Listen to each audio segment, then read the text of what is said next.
Apa tugas tangan kanan awak dan tangan kiri awak bila nak main lagu? Tangan kanan awak digunakan untuk main melodi sebab melodi dia adalah jantung lagu. Tangan kiri awak pula digunakan untuk sokong dan iring melodi di tangan kanan. Awak boleh sokong dan iring dengan 3 cara. First, awak boleh guna note.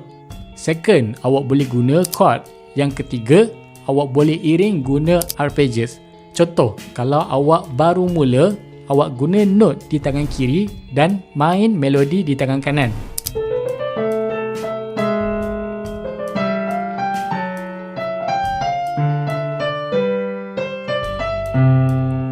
Lepas tu, kalau macam awak dah boleh main beginner level dengan lancar, awak naik sikit. Tangan kiri awak main guna chord.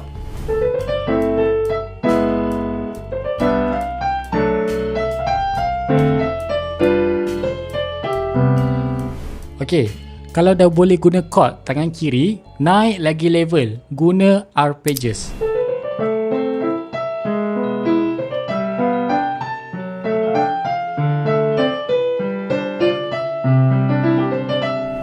Nampak tak?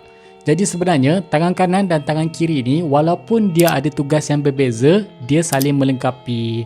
Jadi kalau nak belajar cara yang betul, nak faham cara susunan yang sebenar, boleh tekan link di bio. Saya sediakan panduan untuk awak belajar.